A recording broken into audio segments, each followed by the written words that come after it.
caracteriza por tener menor cantidad de células a comparación del tejido epitelial. ¿Ya? Uno, ¿qué otra diferencia ven? Que hay demasiado espacio intercelular. Es decir, las células no están juntas ni unidas a la superficie lateral como el epitelial, sino en el tejido conjuntivo. Las células tienen abundante espacio intercelular. Entre célula a célula hay abundante espacio. A todo este espacio que está entre las células y que está obviamente fuera de la célula se la conoce como la matriz extracelular. ¿Ya? ¿Qué es la matriz extracelular? No es nada más que todo lo que está fuera de la célula, todos esos líquidos, componentes, fibras, todo eso se une para formar la matriz extracelular. ¿Ya? ¿Qué otra característica tiene? Obviamente esta matriz extracelular tiene fibras de diferentes tipos, que lo vamos a ver. ¿Ya? Tendrá otros componentes químicos y aparte es altamente vascularizado.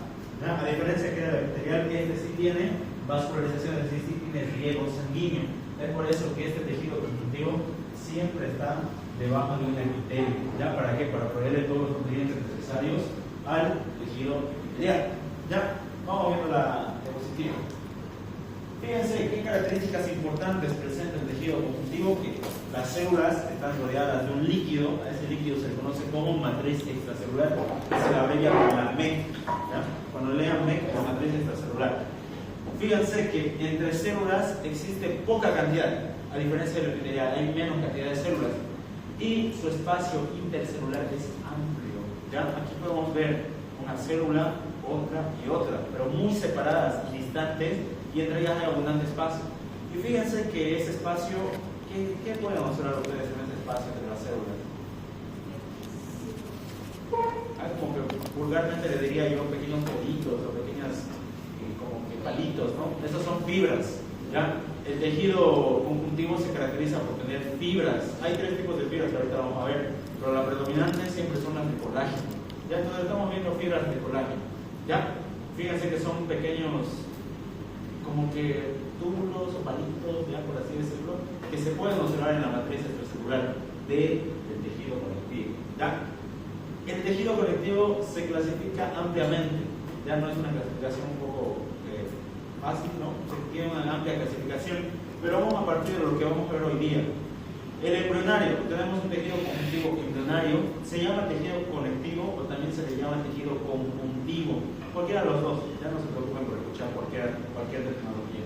El tejido conectivo embrionario es aquel que pertenece netamente al embrión y solo está durante el desarrollo embrionario, es decir, una vez que uno llega a adulto, el tejido conectivo se reemplaza por el siguiente, que es el tejido conectivo del adulto.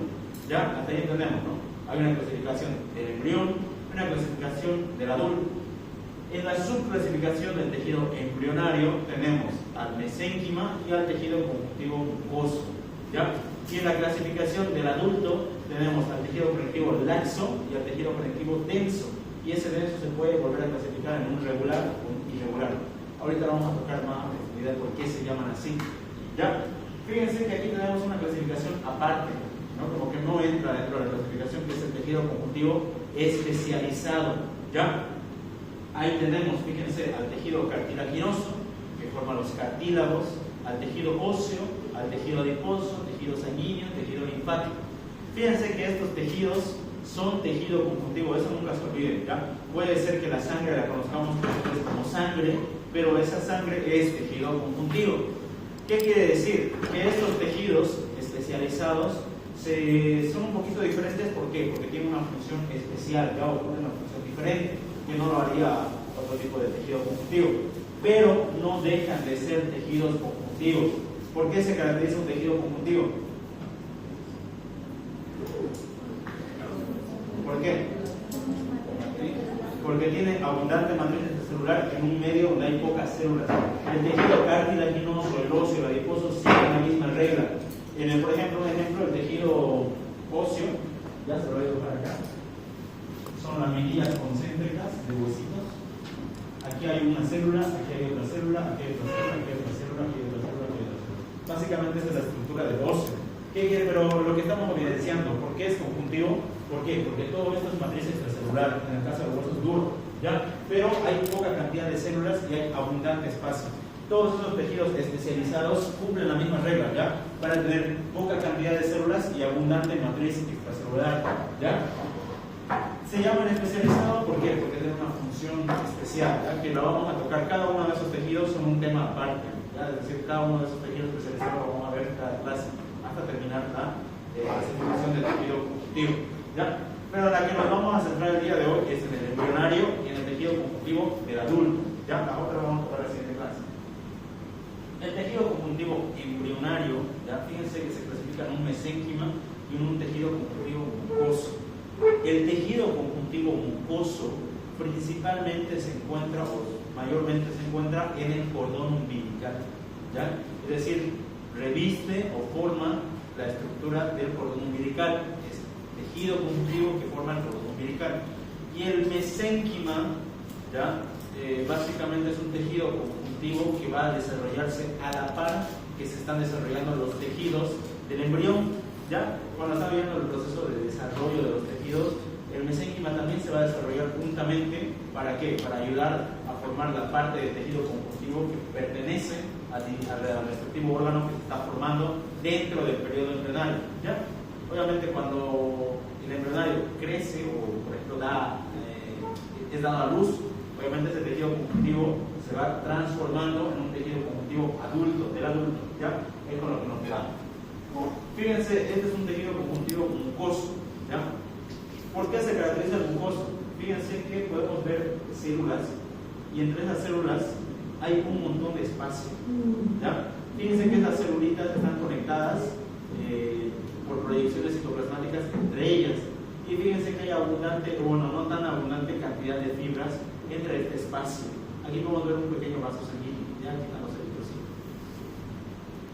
El tejido conjuntivo mucoso, ¿dónde se encontraba? Predominantemente el cordón umbilical. ¿Ya? No se olviden de eso, cordón umbilical. Ahora, cuando hablamos de la matriz extracelular, igual hay un gráfico más adelante, esta se compone de dos cosas: las fibras y se compone de la sustancia fundamental, que lo abrevio así, ¿ya? Estos dos componentes forman la matriz extracelular, ¿ya? Obviamente, el tejido conjuntivo general está formado por las células y su medio, ¿ya? Básicamente. Esta sustancia fundamental básicamente vendría a ser ese líquido que hay entre esa matriz, en la matriz extracelular. En el caso del tejido conjuntivo mucoso, la sustancia fundamental se la conoce como gelatina de Wharton, ¿ya? Entonces, la sustancia fundamental de la matriz extracelular del tejido conjuntivo mucoso que pertenece al embrión y está sobre el cordón umbilical se conoce como gelatina de Wharton. Ya no se olviden de ese dato. Ahora, con respecto al mesénquima, no lo vamos a detallar porque es básicamente un tejido conjuntivo que se desarrolla a la par que se está desarrollando los tejidos del embrión, ¿ya? Ahora, cuando este tejido se convierte en adulto, vamos a encontrar dos clasificaciones: el tejido conjuntivo laxo y el tejido conjuntivo denso. Esta palabra de laxo y esta palabra de denso me da a entender que un tejido es como que más rígido, entre comillas, y uno es como que más lábil o como que más laxo, ¿no? Dicho la palabra.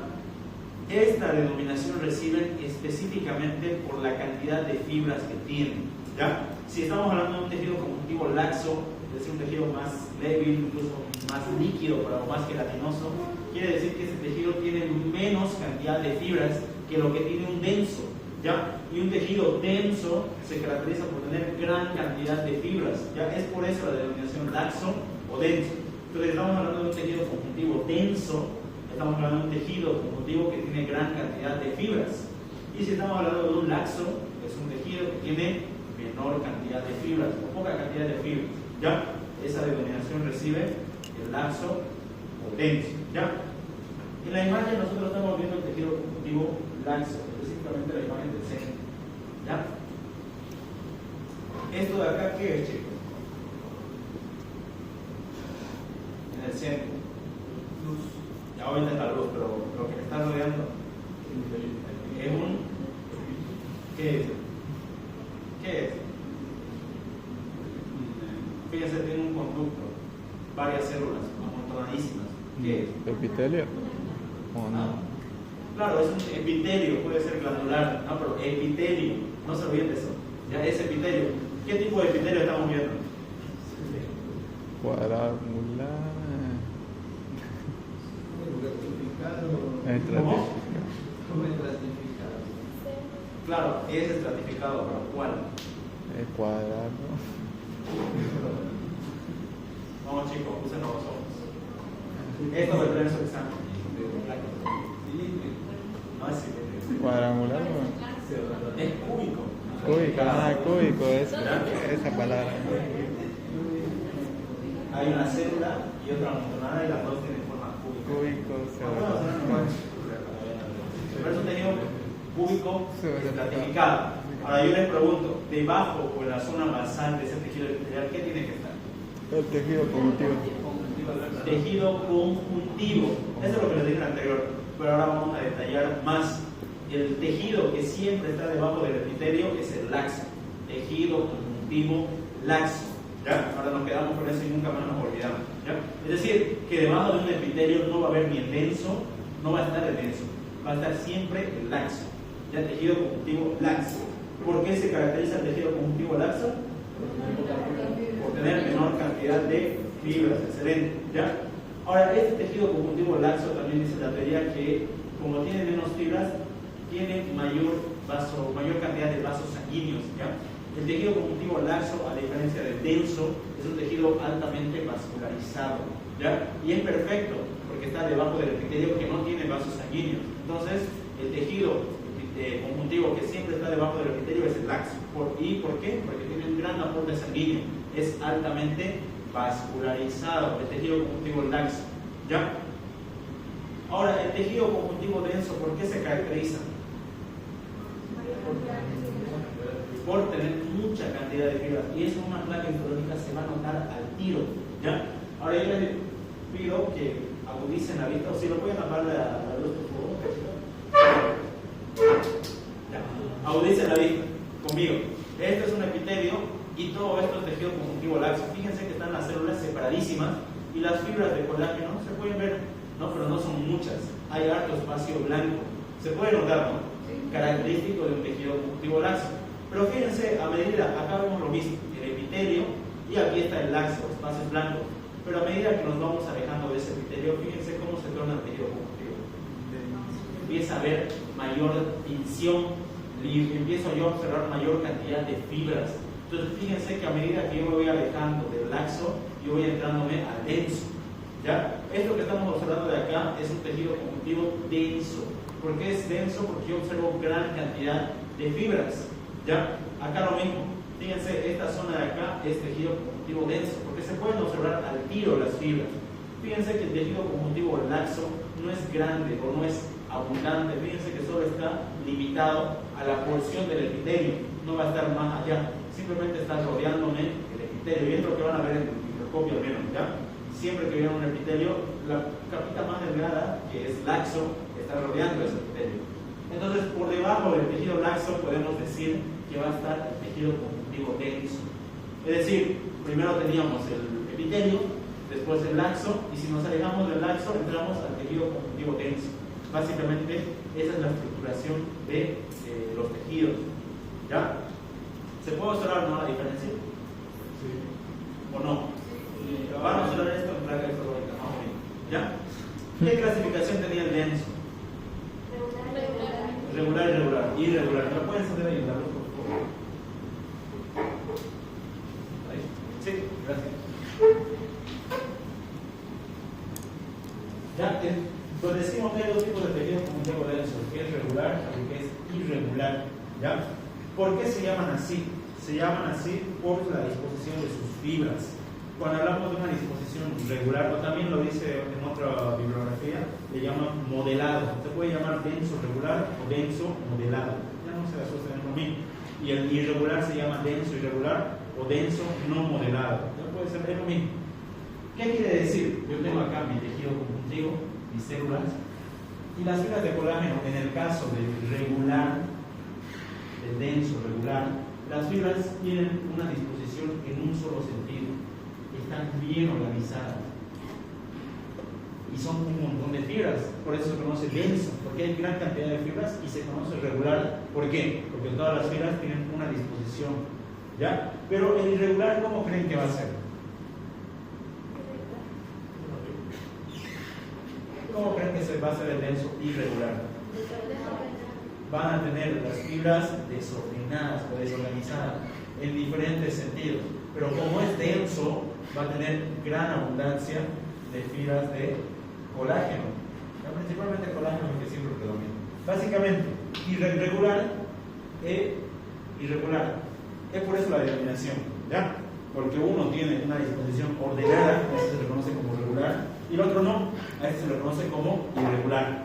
Yo le pregunto, este tejido conjuntivo de acá, voy a ver el cursor, ¿no? El tejido conjuntivo de acá, ¿qué disposición tiene? Irregular. Entonces, ¿qué tejido conjuntivo es? Denso irregular. Bien, ¿ya? Básicamente, el irregular es el que casi siempre predomina en todos los tejidos, ¿ya? Tengo aquí un bloquecito de piel, el típico irregular. El epitelio, ¿ya? O también se conoce como epidermis, y aquí tenemos la dermis, ¿ya? La dermis, cuando lo llevamos el tema, se divide en dos: una dermis papilar y una dermis reticular, que está más al fondo, ¿ya? Este es el epitelio plano estratificado. Yo les pregunto, esta zona, ¿qué creen que sea? Este es el epitelio. ¿Qué va a ser? Laxo. Tejido conjuntivo laxo. Exactamente, hay poquitas células y poquita cantidad de fibra. A medida que nos vamos alejando, ¿qué creen que va a pasar? Tejido conjuntivo denso y regular. Básicamente es así la piel, ¿no? Primero está el laxo, el epitelio, el laxo, y después el denso y regular. Entonces no se olviden esta disposición. Primero está el laxo y después va a estar el denso, ¿ya? Y el laxo solo está debajo de los epitelios, ya siempre está abrazando al epitelio, como marido de mujer. Acá podemos ver tejido denso y regular, ¿ya? Fíjense, el que está cerca del epitelio, que se ve espacios en blanco, es el laxo, no lo pienso. Pero a medida que yo me voy alejando, fíjense que veo las fibras en diferentes sentidos. Es un denso y regular. Ahora, el tejido conjuntivo denso, regular, se caracteriza por tener las fibras en un solo sentido, lo que ya hemos dicho. Básicamente, el tejido conjuntivo denso regular se limita a formar el tejido de los tendones, de los ligamentos y de las aponeurosis. ¿Alguien sabe qué son los tendones? ¿Qué son los tendones?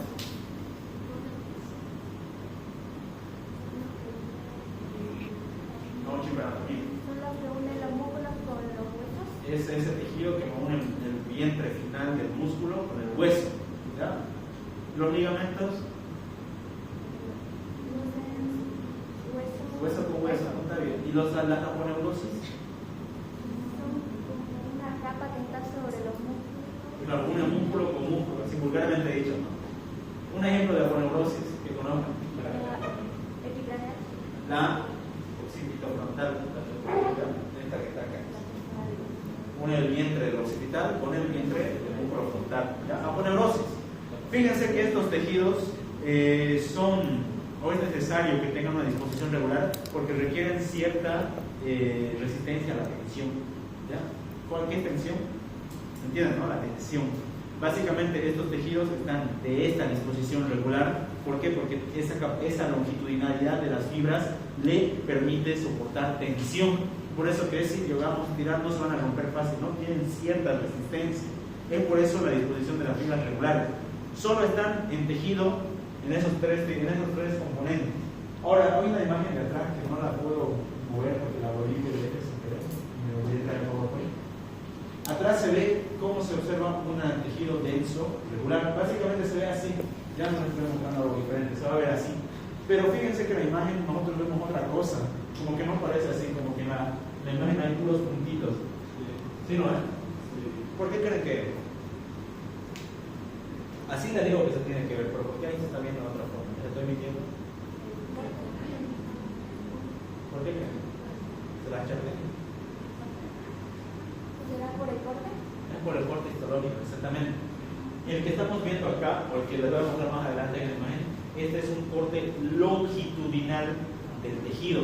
En este caso, lo que estamos viendo en la imagen, han agarrado este tendón, ligamento y han hecho esto.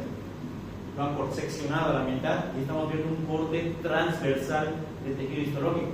Entonces, si nosotros agarramos este tejido, es como si fuera un tubito. Nosotros podemos verlo longitudinalmente, pero si lo cortamos, solo vamos a ver la porción cilíndrica. ¿Ya? Entonces, obviamente, las células se van a ver en disposición de puntitos. No estamos viendo la disposición de la fibra porque no hemos cortado. ¿Ya? En ese caso, la imagen se ve de esa forma por el corte histológico. En histología es importante algunos tejidos saber el corte que estamos mostrando, porque si no, nos vamos a chipar. ¿Ya? Ahí me van a decir, no, si no se ve como nos enseñó. Claro que sí, no se ve porque es corte histológico. ¿Ya? ¿Qué tipo? Esta, me estaba saltando esta ya. Ahora, esa es la clasificación de los tipos de tejido conjuntivo. Ya hemos visto todas. Vamos a ver por qué está conformado el tejido conjuntivo. Voy a ir pasando la lista. ¿Ya? ¿Por qué está compuesto el tejido conjuntivo? Básicamente lo forman células y lo forma toda la matriz extracelular que reviste o recubre a las células, ya ese líquido, ese componente. En cuanto a las células, nosotros vamos a clasificar las células del tejido conjuntivo en dos: en células residentes, o también se les conoce como células estables, y en células errantes, o también se les llama como células circulantes. ¿Qué entienden ustedes por estas palabras? ¿Qué entienden por estable y por errante o circulante? La errante aparece en determinados momentos, por ejemplo, linfocitos en infecciones, neutrófilos en infecciones bacterianas, eosinófilos en alergia. Claro. Ya, lo vamos a detallar bien. Las células estables, o también se llaman residentes, se llaman así porque son células que nacen y se quedan dentro del tejido conjuntivo. Nunca van a migrar a otro lado, a otra zona del cuerpo. Ahí se quedan y ahí se establecen. Por eso se llaman células estables. Ya, por residentes también, cualquiera de los dos.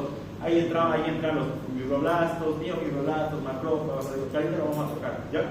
Y cuando hablamos de células errantes o circulantes, estamos hablando de células que tienen la capacidad de ir de un lado a otro. No se quedan siempre en el tejido conjuntivo, sino que están en constante circulación. Y la palabra nos dice la chanchulla. ¿Dónde están principalmente las células errantes? En la sangre. Están circulando, ¿ya? Y estas células errantes solo van a ir al tejido conjuntivo cuando haya necesidad. No siempre van a estar ahí. Como decía su compañero, los linfocitos principalmente se establecen cuando hay un proceso inmunitario. Los neutrófilos cuando hay un proceso bacteriano, los eosinófilos, por eso lo vamos a tocar más adelante. Pero lo que quiero que ustedes entiendan es que estas células errantes se llaman así porque nunca están ahí quietas, sino están circulando en la sangre y solo van al tejido conjuntivo cuando hay necesidad.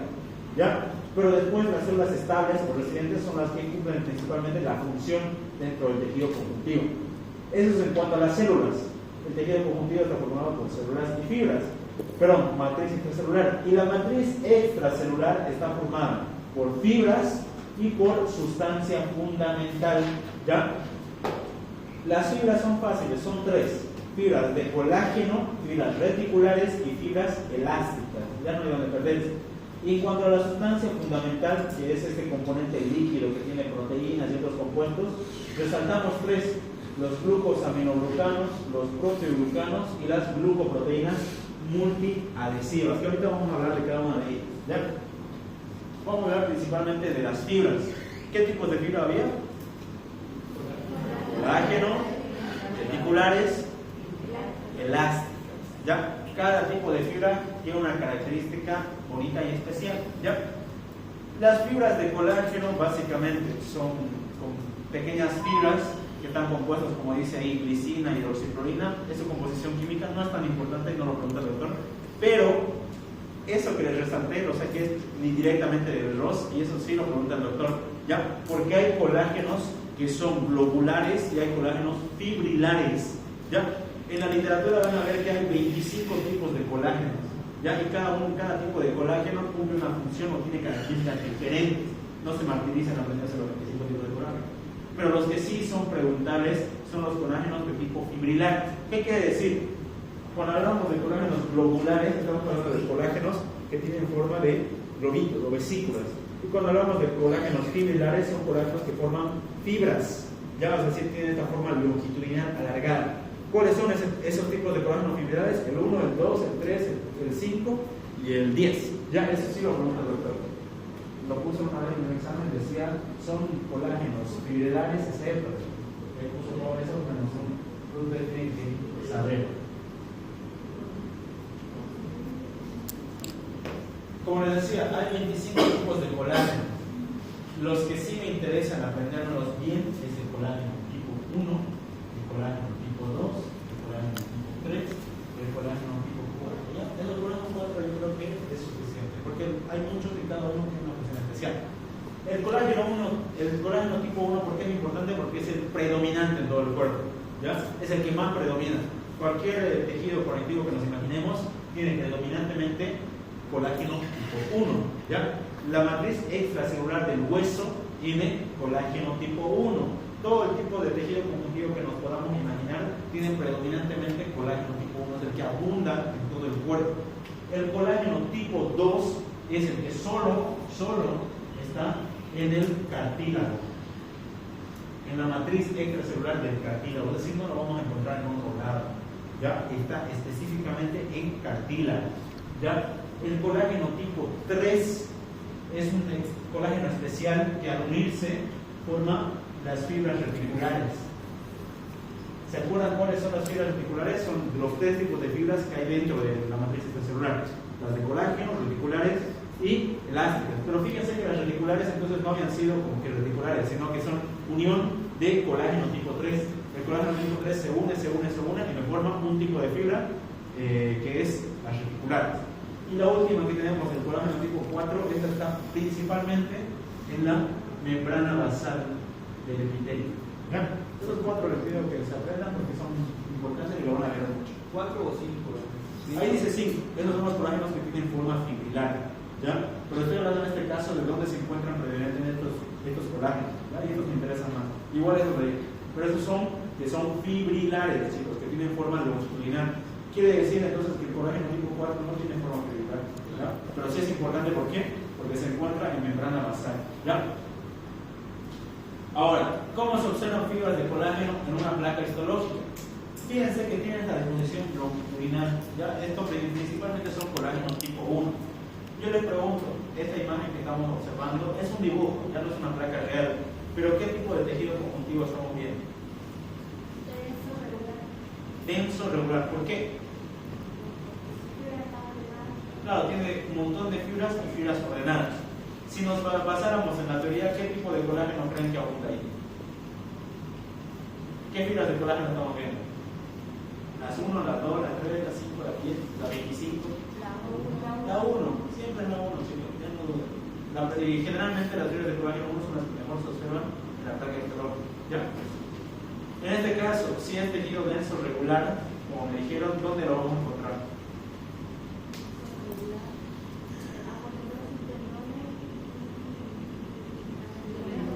No se olviden, aponeurosis, tendones y ligamentos. ¿Ya? Bien. Las fibras reticulares son otro tipo de fibras que están formadas por colágeno tipo 3. ¿Ya? Estos son otro tipo de fibras importantes que están formadas por colágeno tipo 3, es decir, el colágeno tipo 3 se une y forman fibras reticulares. Se llama reticular porque tienen este aspecto o forman en el tejido conjuntivo una red, ya como si fueran redes. Entonces se observan fibras reticulares en forma de red, entonces estamos viendo fibras reticulares. ¿Ya? Fíjense que dice, y lo puse en rojo, que forma el estroma de algunos órganos, como ser médula ósea, tejido linfático, el hígado y otros órganos forman su estroma. ¿Quién me dice qué es estroma? ¿Qué era estroma? Era el que creaba el tejido del sostén. El tejido de sostén. ¿Y qué era parénquima? El tejido funcional. Ya no se olviden de eso. Tejido de sostén es simplemente lo que me soporta al tejido, pero no cumple función del órgano.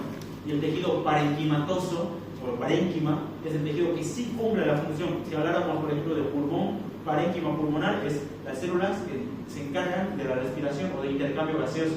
Y si habláramos de su estroma, estamos hablando del tejido que le da sostén al pulmón, ya como ser la pleura, ya por ejemplo. Entonces, fíjense, en la placa histológica, las fibras reticulares tienen forma de redes. ¿Se pueden observar? ¿O no? ¿No lo ven? Ya fíjense acá. Puede ser, forman redes entre ellas y esas redes son como sostén, ya que le da sostén al tejido. Ahora, un dato importantísimo, y esto es pregunta de examen, ¿ya? Las fibras reticulares no se observan en hematoxilina eosina, que es la tinción rutinaria. Agarramos un tejido y lo teñimos siempre con hematoxilina eosina. Las fibras reticulares no se van a observar en tinción rutinaria, ¿ya? Para observar fibras reticulares nosotros tenemos que usar tinciones especiales, ¿ya? Y esas tinciones son la tinción PAS, que es el ácido periódico Schiff, y la tinción argéntica, ¿ya? Entonces, si le preguntan en el examen, ¿se puede observar fibras reticulares con qué tinción? ¿Argéntica o la PAS? ¿Ya? Depende de lo que haya en el examen. Pero no se observan con hematoxilina eosina, no. Es decir, si yo les muestro una placa histológica de ahorita, la que tengo, esas son con hematoxilina eosina, no tendríamos que ver o no se va a ver para nada ninguna fibra reticular. Esas solo se ven a tinciones especiales. ¿Se entendió hasta ahí, no? Ahora, las fibras elásticas. Estas fibras elásticas se caracterizan por estar formadas por elastina, que es una proteína, ¿ya? Pero la principal característica de estas fibras elásticas son su capacidad de elasticidad, ¿ya? Estas fibras elásticas las agarramos, las sometemos a tensión y luego vuelven a su forma original. Es la capacidad elástica que tienen, ¿ya? Yo les pregunto, esa capacidad elástica, ¿dónde la queremos? ¿En qué parte del cuerpo creen que necesitamos esa capacidad elástica?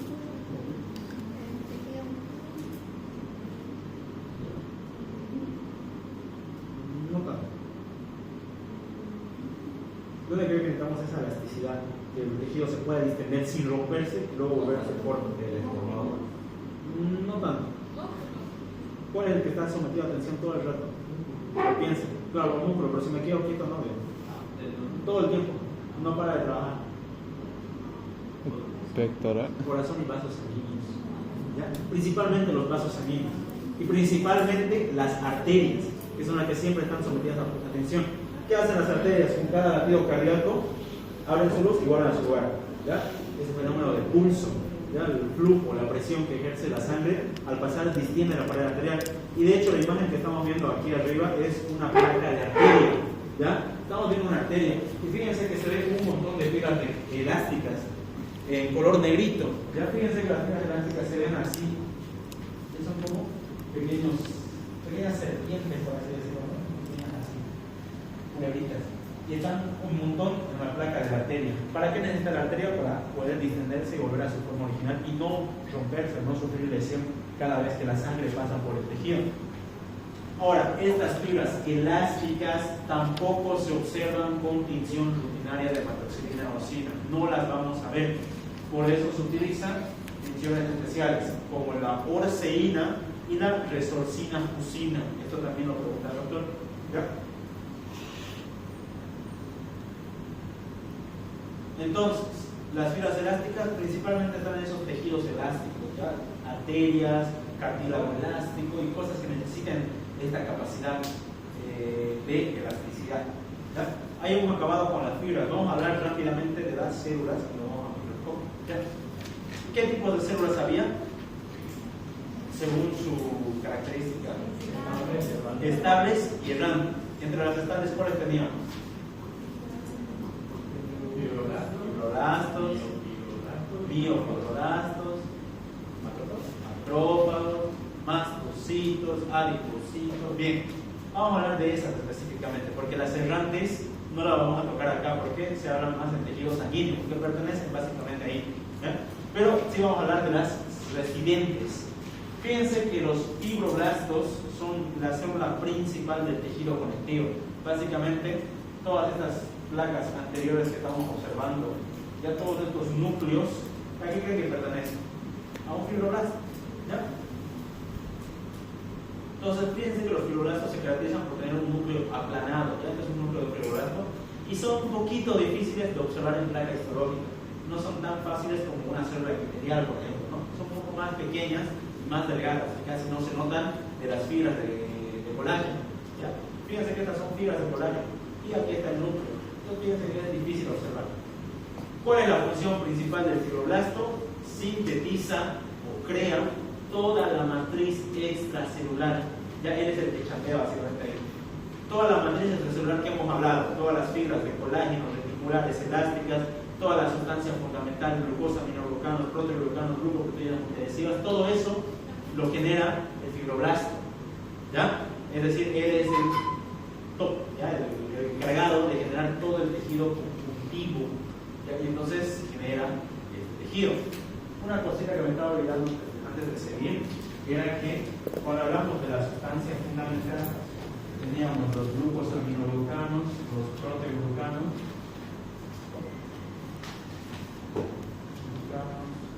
y las glucoproteínas. Los glucosaminoglucanos hay 5, ¿ya? Y eso sí lo pregunta el doctor. Y la mayoría terminan con sulfato. Condroitin, sulfato. Queratan, sulfato. Dermatan, sulfato. Heparan, sulfato. Hay uno que me estoy olvidando.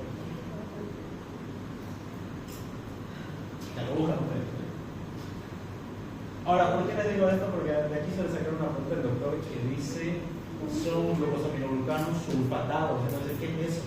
Tiene sulfato, entonces el que no tenga sulfato es el que no es sulfatado, ¿no? Eso, para eso les digo. Ahora los proteoglucanos son básicamente cuando los glucosaminoglucanos se unen a una proteína central, ¿ya? Esa proteína central se une con glucosaminoglucanos y forma un proteoglucano, ¿ya?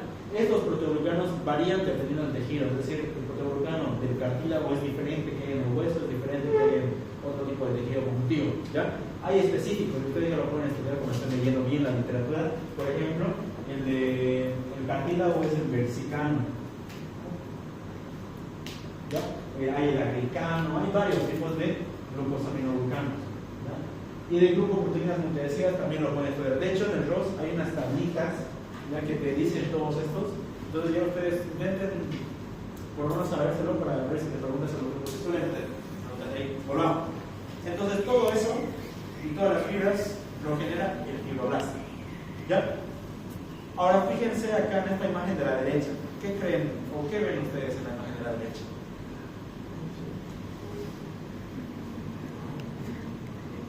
¿Qué ven?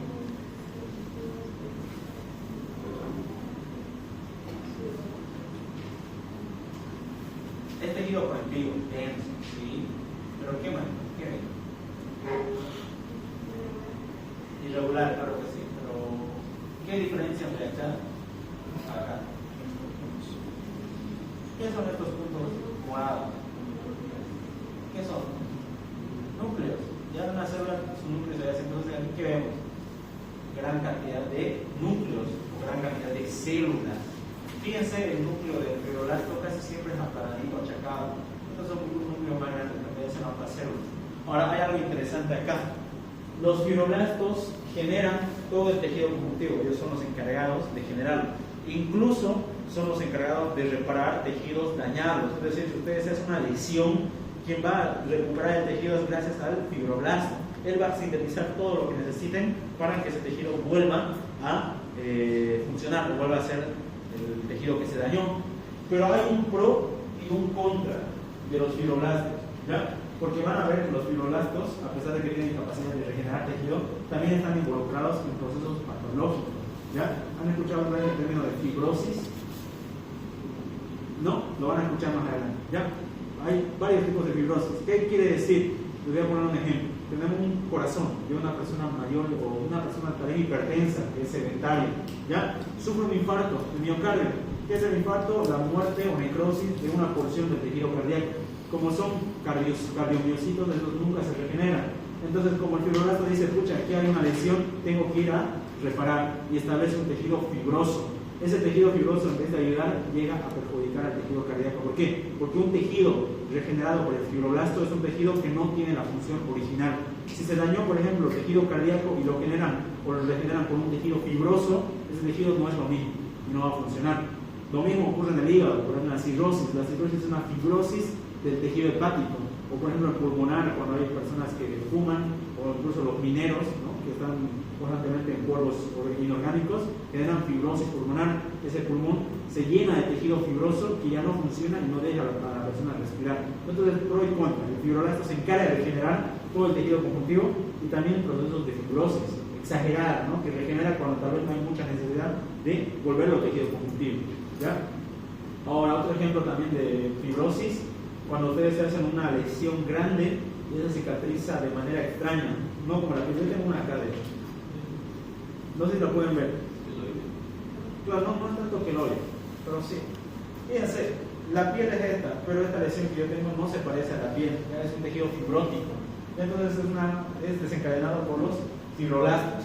Ahora, cuando hablamos de miofibroblastos, estamos hablando de fibroblastos que, aparte de generar la matriz extracelular, también tienen cierta capacidad de contacto, no tan fuerte como lo tiene el tejido muscular, pero sí la tiene. ¿Hasta aquí alguna duda? Los macrófagos, ¿qué son los macrófagos, chicos? Células que matan. ¿Qué son células comedoras? Son células grandes. Son células que tienen capacidad fagocitaria. ¿Qué es la fagocitosis, chicos? Comer algo. ¿Qué es la fagocitosis? ¿Para qué me sirve? Fagocitar en el sistema inmune. ¿Para qué me sirve? ¿Qué es la fagocitosis? Repartamos por ahí. ¿Qué es fagocitosis? Producción de partículas grandes o cuerpos extraños ¿Y para qué nos sirve? Para el sistema inmune. para eliminar. A ver, no se van a olvidar. Fagocitosis es cuando la célula, vulgarmente dicho, se come algo. Básicamente es una capacidad que tienen los macrófagos principalmente de digerir cuerpos extraños. Y eso sirve principalmente para la defensa. Por ejemplo, estamos caminando y una persona se raspa con un fierro oxidadísimo que quién sabe qué tenía. Entonces en esa lesión se establece una reacción inmunitaria, no se queda ahí porque obviamente han entrado patógenos. ¿Qué hace un macrófago? Agarra a la bacteria o al virus, se lo come y lo degrada. Eso es fagocitosis, ya lo destruye. Entonces los macrófagos tienen capacidad fagocítica. Y una cosa importante que ahí dice son CPA, que quiere decir son células presentadoras de antígeno. ¿Qué quiere decir? Esto es un poco más complejo, no lo vamos a detallar, pero lo vamos a hablar en tejido inmunitario. Pero básicamente estos macrófagos, aparte de comerse al invasor, tienen la capacidad de alertar al sistema inmunitario. ¿Ya? Imagínense el sistema inmunitario como si fuera un sistema bien coordinado de defensa. ¿Ya? Le dicen aquí hay algo que está pasando, entonces el cuerpo que hace lleva todas las defensas a esa zona para ayudar al proceso inmunitario. Hay una lesión, manda todas las células inmunitarias a esos sitios de lesión. Los macrófagos, que son células resilientes, es como que un macrófago sería como una persona como nosotros, vive en su casa, y si alguien se entra a su casa, llama a la policía para que vengan. Lo mismo hace el macrófago. Al momento que hay invasión dentro del tejido que está siendo dañado, él alerta al sistema inmunitario. ¿Para qué? Para que las defensas lleguen a esa zona y le ayuden a defenderse de lo que le está invadiendo. ¿Ya? A eso se le conoce como células representadoras de antígenos. Básicamente presentan al sistema inmunitario quién es el invasor. Es como que le pusieran una foto acá y le diga, él es el patógeno, a él hay que atacarlo. Eso es ser célula presentadora de antígenos. Y fíjense que los macrófagos lo son. ¿Ya?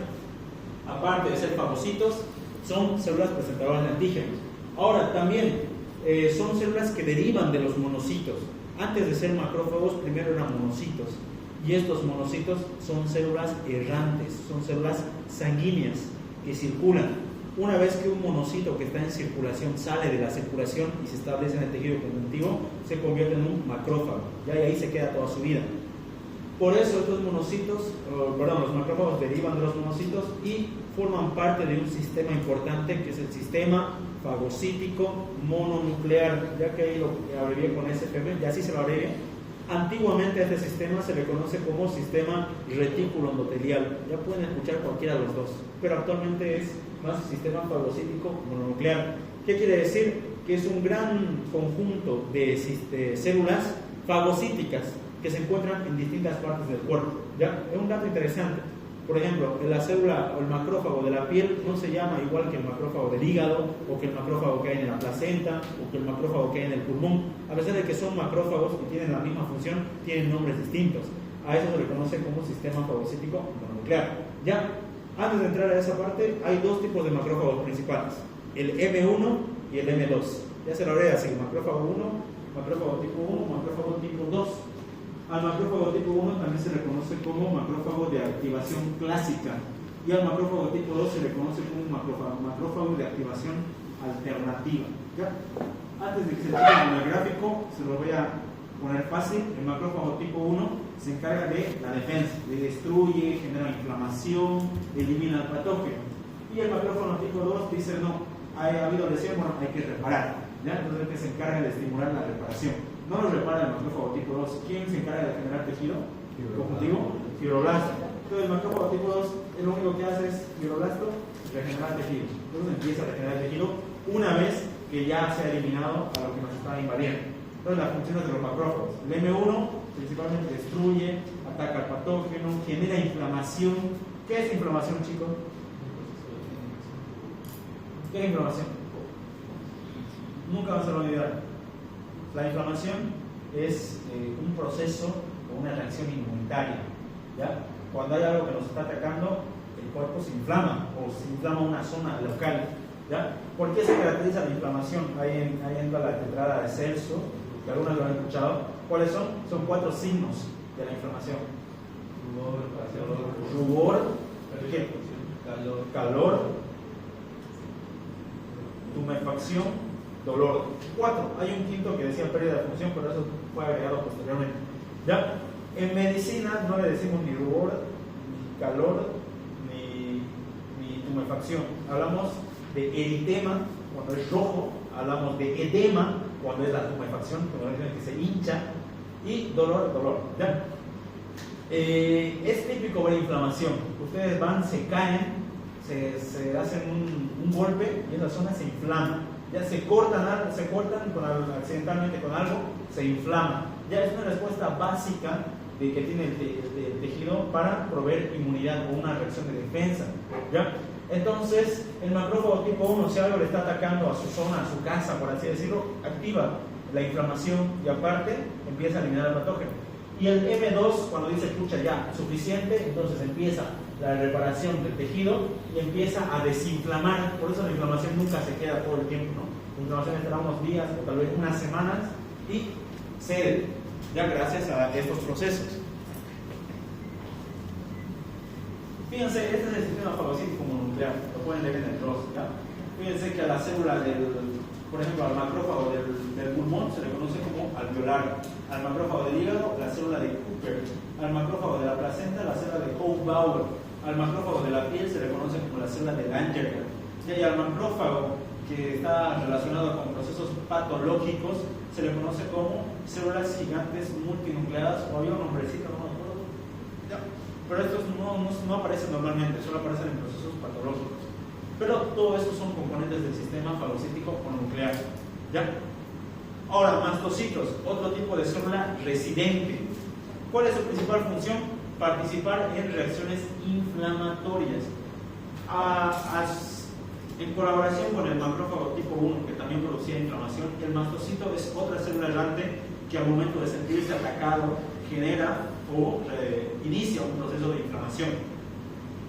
Fíjense que cómo es la célula del mastocito. Esta es la célula, este es su núcleo, y fíjense que su citoplasma del mastocito tiene una gran cantidad de gránulos azules, ya sus gránulos basóficos, altamente basóficos. ¿Ya? Entonces fíjense que esos gránulos contienen principalmente estos componentes: histamina, heparina, factores quimiotácticos, y cuando hay lesión forman los leucotrienos. Ya esto de aquí lo puede preguntar el doctor. ¿Qué quiere decir preformados? Que esos ya lo tienen. ¿Ya? Y neosintetizados, que lo están formando una vez haya lesión, una vez se encuentra un patógeno. ¿Ya? Les voy a contar cuáles son los neosintetizados o cuáles son los preformados. De manera general y sin entrarnos mucho en detalle, el mastocito inicia reacción inflamatoria gracias a la histamina.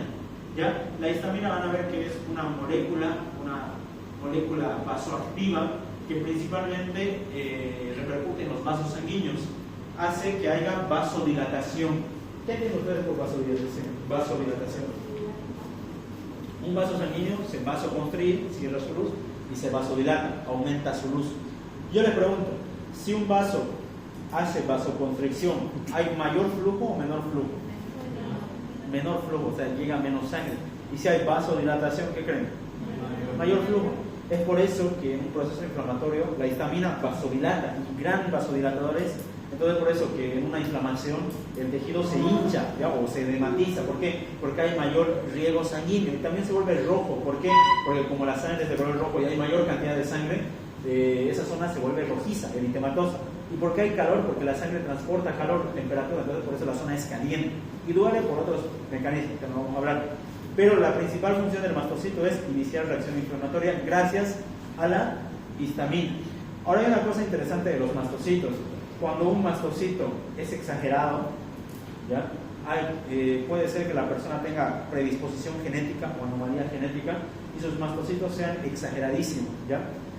Y cuando la persona entra en contacto con cosas que no son dañinas, genera inflamación, ¿ya? A eso es lo que nosotros conocemos como alergia, ¿ya? ¿Qué pasa?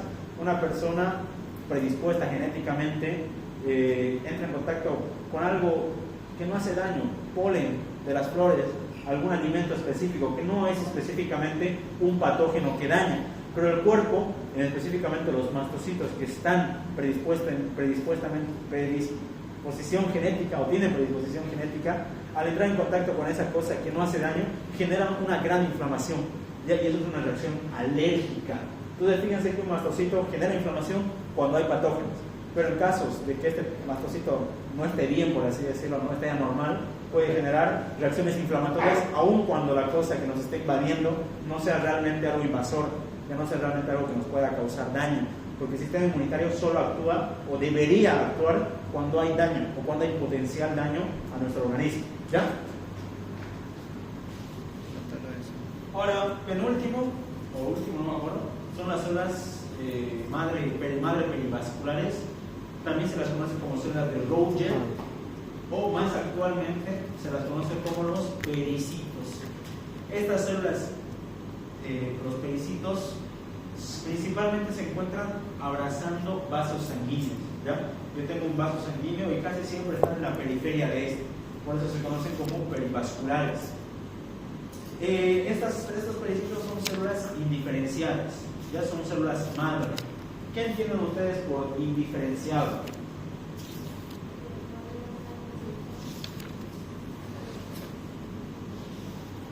Puede diferenciarse. ¿Por qué es indiferenciado? No tiene una forma reconocible. Es como que no saben qué son, no saben qué van a hacer con su vida, ¿ya? Pero cuando hay necesidad, se transforman en lo que se necesite. Fíjense que los pericitos pueden transformarse en un osteoblasto, célula formadora de hueso, en un adipocito, célula de tejido graso, en un condroblasto, célula formadora del cartílago, en un fibroblasto, que ya lo hemos hablado, es una célula que forma tejido conjuntivo, y en un músculo, en una célula muscular lisa, que es una célula que ya tiene capacidad contráctil, ¿ya? Pero esto solo lo hace cuando hay necesidad, no lo va a hacer todo el tiempo. Hay una lesión, se requiere más fibroblastos, bueno, formo fibroblastos. Se requiere células del cartílago, bueno, formo cartílago. Se requiere células musculares lisas, bueno, me convierto en células musculares lisas. Pero soy indiferenciado, no tengo una función por el momento, hasta que se necesite. Esos son los pericitos, ¿ya? ¿Alguna duda del tema hasta acá? ¿A alguien le quedó algo que no haya entendido para que lo repitamos? Porque es lo último. Bueno, ya acabamos el tema básicamente. Sí. ¿No? La sustancia fundamental se formaba por tres sustancias. Tres componentes. La glucosaminoglucanos, proteoglucanos y glucoproteínas multiadhesivas. Hagamos esto, chicos. Aquí acabo la clase, pero vamos a ver placas. No, vamos a ver la siguiente clase. Tenemos un examen terminando de la clase. Así que vamos a hacer un repaso rápido y nos vamos, ¿ya? Porque no, que la siguiente clase es las plaquitas. No quiero ver la plaquita ahorita, pero flash. Flash. No, mejor con tiempito, ¿no? Ya. Hagamos un repaso antes que se vaya. Yo voy a preguntar al azar. Ya, vamos con la pregunta número 1. ¿Cómo te llamas? ¿No olvides su nombre? Melanie, ¿cuál es la función de un M2? De un macrófago de activación alternativa.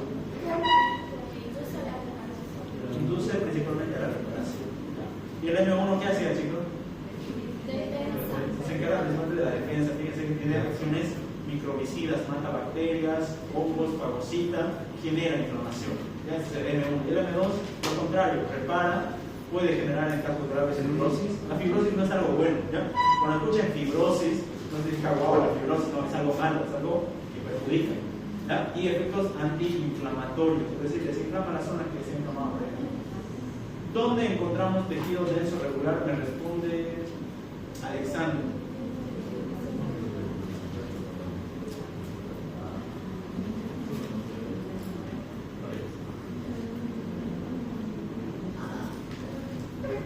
¿Qué dice Alexander? ¿Dónde encontramos tejido conjuntivo denso regular? Tendones, ligamento y aponeurosis. Excelente, tendón, ligamento y aponeurosis. Fíjense la plaquita. A diferencia de la primera que vimos, esta sí tiene esa disposición longitudinal, ¿ya? Ahí están los núcleos y las fibras van en un solo sentido. Ahora que se ve, ¿ya? La anterior no la podemos ver. Y la otra imagen que vimos era un corte transversal de la placa, por eso lo hemos visto de la otra forma, diferente. Este es un corte longitudinal y el otro era un corte transversal, ¿ya? ¿Dónde encontramos tendones, ligamentos y aponeurosis? No hay donde perderse. A ver, primeramente, ¿cómo se llama usted? Miguel. ¿Qué epitelio vemos? Primero. Un estratificado o estratificado. ¿Quién dice diferente? Estratificado. Ahora lo podría aceptar. ¿Qué dice? Me voy a aprender su nombre, todavía no lo sé. ¿Hay alguna María? No. José. ¿Cómo se llama usted? Luis. María. Luis, ¿qué tipo de epitelio es un epitelio.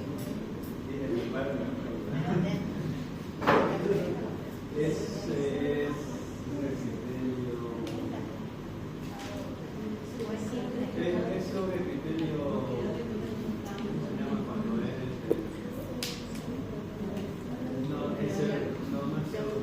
no te va a tocar. Dejemos ver el sincónico. ¿Quién me dice dónde está el tejido conjuntivo en la placa? ¿Dónde se encuentra el tejido conjuntivo en la placa? Ahí abajo. Fíjense que en esta placa y se ve bonito, se nota bien la membrana basal del epitelio. Se nota bien. Entonces, debajo de ese epitelio es el tejido conjuntivo. Y se nota. ¿Qué tipo de tejido conjuntivo es? Laxo, siempre laxo. ¿Y más al fondo? Perfecto. El tejido epitelial que estamos viendo ahí, aunque no lo crean, señores, es un cilíndrico, ¿sí? Pero tiene esa disposición extraña porque son las vellosidades del intestino. Ya las vellosidades del intestino son así todas chapadas, por eso se ve así. Pero si nosotros llevamos un aumento grande a la placa, las células básicas del epitelio son simples. Nada difícil. Fíjense que en esta placa al menos, ya lo hemos visto antes, se ve un montón de células caliciformes, pero montones. ¿Cómo eran las células caliciformes en una placa histológica? Son pequeñas células con un globito blanco, placa histológica. Y fíjense que hay un montón ahí, pero montones. Siempre del intestino hay algo, ¿ya? Principalmente el intestino grueso. Ahora con el cursor, todo esto es el epitelio. Fíjense que cada uno de estos son células caliciformes. Acá está la membrana basal.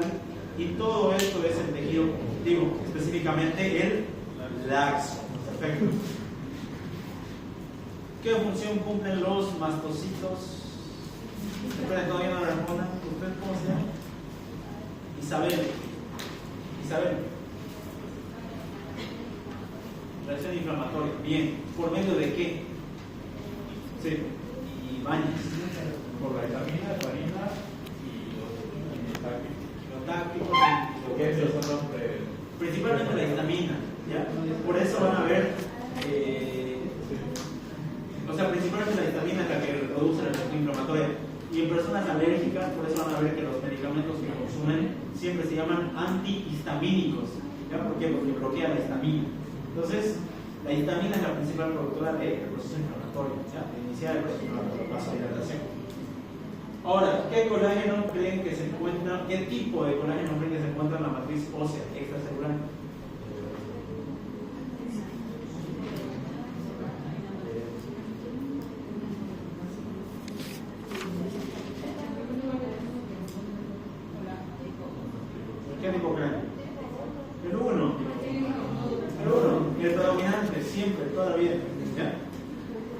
¿Y dónde encontramos el tipo 2? ¿Y el tipo 3? ¿Y el 4? ¿Y el 25? Vamos a buscar en el 2. Sigamos. ¿Qué tensión se utiliza para observar fibras elásticas? Me responde. Ay, no me acuerdo su nombre. Van a ver la siguiente con su nombre. A ver, usted, Natalia. Orseína y resorcina porcina. ¿Ya? Esas me tiñen selectivamente las fibras elásticas. ¿Y las reticulares con qué tensión las veo? La paz y la argéntica. ¿Qué era la paz?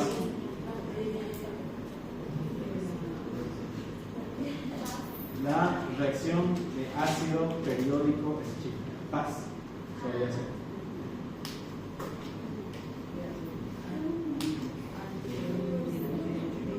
¿Dónde encontramos fibras reticulares? Fíjense que en esta placa, esta es una tinción argéntica, ¿ya? Y se puede observar las fibras reticulares de color negro, son estas de acá, que forman redes. En este caso las fibras reticulares son estas. Fíjense que acá se ve bonito, se observan de color negro, ¿ya? Estas son las fibras reticulares. La pregunta es, ¿dónde encontramos fibras reticulares? Estroma de los órganos, casi la mayoría, no todos tampoco. ¿Qué era estroma? Tejido que proporciona sostén al órgano. ¿Y el parénquima? El tejido que cumple la función del órgano. Bien, con eso estamos bien. Ya, ¿qué componentes forman la sustancia fundamental de la matriz extracelular? La sustancia fundamental.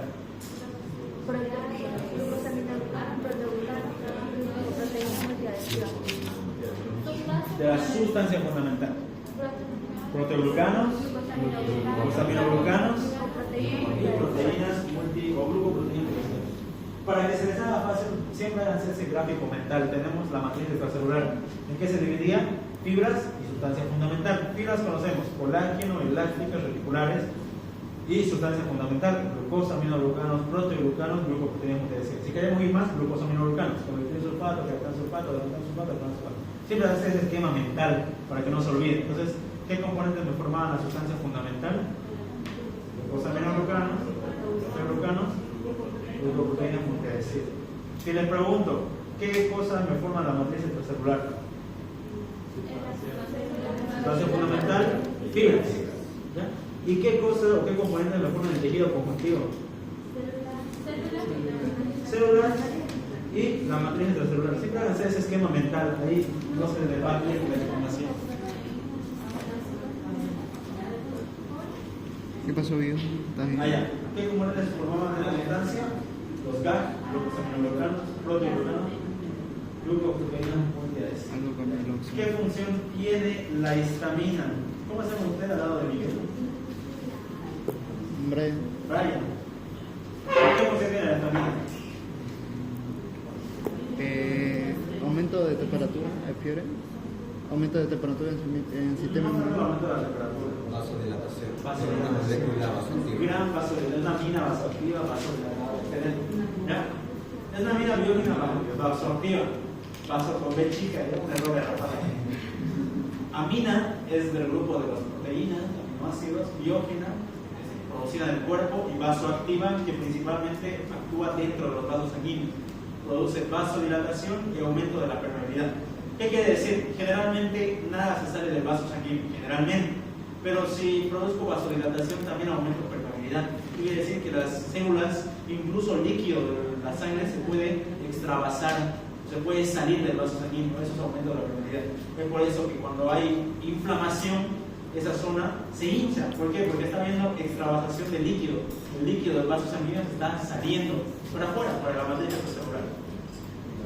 Ahora, la 10. ¿Qué tipo de conjuntivo, qué tipo de tejido encontramos? ¿Qué tipo de tejido conjuntivo encontramos a nivel del epitelio y a nivel de la dermis en esta placa? ¿Dónde está el laxo? ¿Ya? Que este es el epitelio. Guiémonos. Y el laxo forma estas papilas. ¿ya? Dermis papilar. Y fíjense que aquí es lácteo, y se nota clarito que es lácteo, pero fíjense que yo me voy adentrando a esta zona y ya es como un chipadero. ¿Qué tipo de tejido conjuntivo es? Denso y regular o no modelado. ¿Ya? ¿Qué tipo de epitelio tenía la piel? Plano estratificado, estratificado pavimentoso, estratificado escamoso, pero plano estratificado, ¿no? Listo.